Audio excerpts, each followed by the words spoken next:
Kingdom Come Deliverance 2, an immersive RPG set in the medieval era.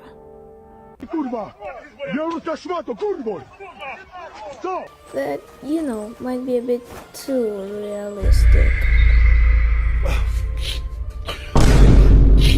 So I've played this game for more than 100 hours, so here's my in-depth review, and should you buy it for $60? First of all, I will say this game is absolutely amazing. Large, beautiful medieval bohemian landscapes, castles, farms, villages, taverns, nobles, and lots of stuff. You can really do anything, and this game fully immerses you into the medieval world. There are lots of side quests, 39 to be exact. You can literally spend over 200 hours in the game before even finishing the main story. The side quests aren't just boring fetch quests either. They're full of interesting characters, actual choices, multiple endings, and sometimes total chaos. For example, once I had to help a guy take revenge on a few humans that ambushed him.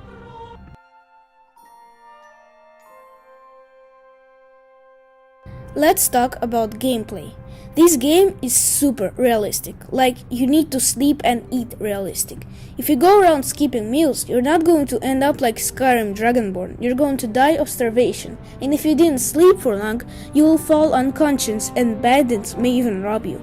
There's a drunkenness system, so yes, you can get wasted, but beware, it's not just fun and giggles. You might wake up naked in a field with your sword missing and your dignity somewhere back in the tower.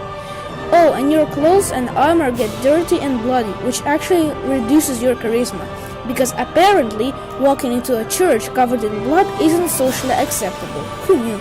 You even need to wash your face and take your armor to a blacksmith for repairs. This is probably the only game where personal hygiene actually matters. Take notes, gamers. Combat, it's brutal. Sword fighting in this game feels like actual sword fighting. Slow, tactical, and terrifying. You can't just mash buttons. You have to aim your strikes, block, dodge, feint. It's like medieval chess but with more screaming and broken bones. A single 1v1 can turn into a life or death duel. And in group fights, good luck. You'll feel like a panicked squirrel in a blender. And yes, you can punch people. A lot. Want to run around in just your underpants and beat people up? You can. Not saying it's a smart idea, but it's an option. 10 out of 10 freedom. You can also sneak around like a medieval ninja, knocking people out, stealing keys, robbing stores at night. There's even a skill called stealth kill. It's as fun as it sounds. Wanted to get into my purse, did you? I don't think so. Pay the fine right now! I'm very sorry. This is just a big misunderstanding. What do you mean, misunderstanding? There was a bee on that purse. A bee? What are you on about? I just wanted to shoo it away. Back in my village, my friend got stung by a bee once. He swelled up like a frog and died.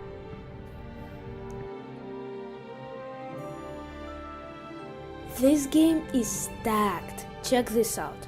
Over 656 different pieces of armor and clothing. If you like fashion or just want to be the most fabulous knight in Bohemia, this game's got you covered. Literally. You can mix and match helmets, chainmail, gambesons, noble cloaks, and even get cool noble outfits that make peasants gasp when you walk by. There are 18 full armor sets, some historical, some made for specific noble houses, and some just awesome looking. Want to cosplay as a Templar knight or a Bohemian noble? Go for it. 210 different weapons. Swords, axes, maces, polearms, bows, crossbows, even daggers for stealthy backstabs. Every weapon feels different. Heavier weapons deal more damage but are slow, while lighter ones are quicker but risk being blocked. Over 80 unique books you can read, learn the lore, or even learn skills. Around 25 different herbs and plants you can collect for alchemy. Yes, there's a full-blown potion brewing system, and no, it's not like Skyrim. It's like grind this herb at this angle for this long kinda thing. Basically, you become a medieval pharmacist. You can make potions to heal, boost stamina, poison enemies, or even simulate death. Hardcore. Horses, and not just one, there are dozens to choose from. Each horse has different stats, speed, capacity, capacity. Courage, yes, your own horse can be a coward, and stamina. You can equip them with their own armor and saddles too. You basically get your own medieval Tesla, but with more poop. There are mini-games like dice, archery contests, and even bathhouse visits for, Healy. There's also tournaments you can compete in, blacksmithing, cooking, hunting, and even a DLC-worthy side hobby, playing the lute. Well, almost. When it seems you're out of luck, There's just one man who gives a friend who'll never leave you stuck. Now who can that friend be?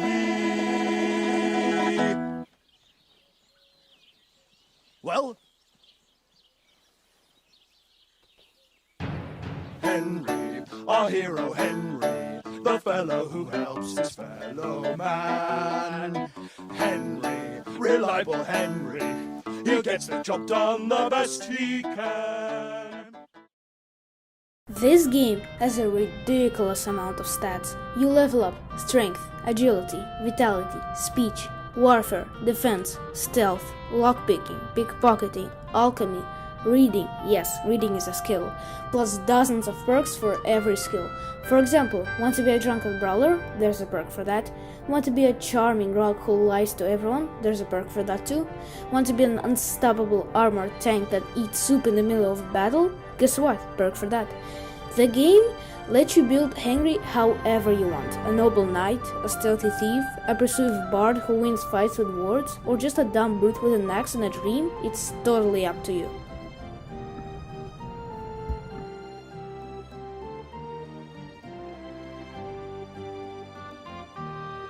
Now, the story.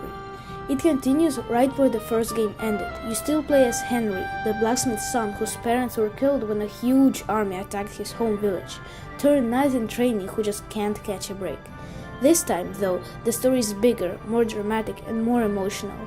We've got revenge, betrayal, secret plans, political drama, and that one guard who always says, "Stop right there, criminal scum." Okay, not exactly, but you get the idea. In this game, Hans Capon and his servant, you, Henry, are sent to a castle with a message to a lord, but on your way everything goes to... You are ambushed and only you and Hans survive. I won't spoil anything else, but the story is amazing. The writing is excellent.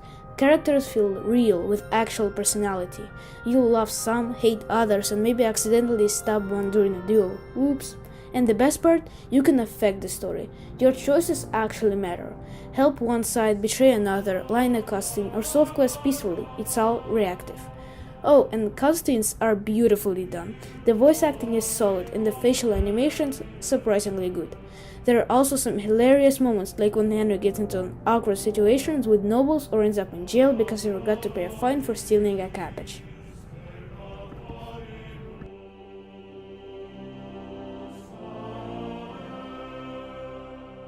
This world feels alive. You can walk into a village and watch the butcher chopping meat, the tailor sewing, guards patrolling, and drunk dudes stumbling out of taverns. Every NPC has a routine. It's like medieval Sims but more stabbing. Some villages even change over time depending on what happens in the story. The weather system is fantastic. Rain affects roads, storms that roll out of nowhere, fog makes visibility terrible, and it all looks stunning. The sunsets in this game, literal medieval Instagram vibes. Add a filter and you've got a perfect profile pic for Henry. And the music, oh my lord. The soundtrack is beautiful, epic, and super atmospheric. 1 second you're walking through the forest to peaceful lute music, the next moment you're in a bloody ambush with intense violins making your heart explode. Sometimes I just ride around on my horse doing nothing, just listening to the music. Peak medieval vibes, just listen to this.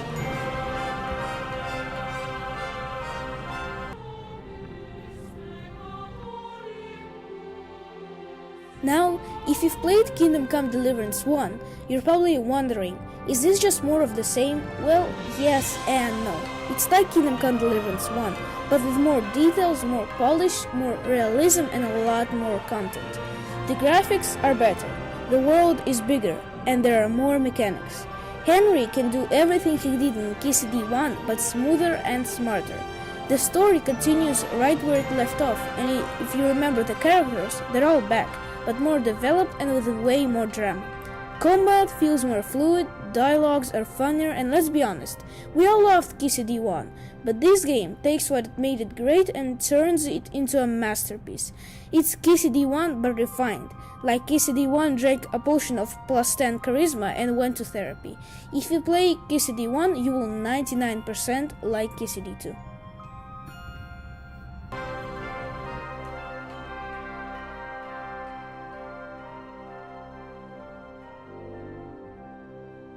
Let's talk about exploration and freedom. This game doesn't hold your hand. You can climb hills, explore forests, find hidden camps, treasure maps, caves, and even haunted ruins. There's even a rumor about a ghost night. I won't spoil it, but yes, it's terrifying. In the freedom, you can literally do anything. Want to spend your night in the tavern? Do it. Want to rob everyone blind and flee to the woods? Go ahead. Want to be a noble hero who solves everything with honor and glory? You do you. The world doesn't judge you. Until the gods catch you.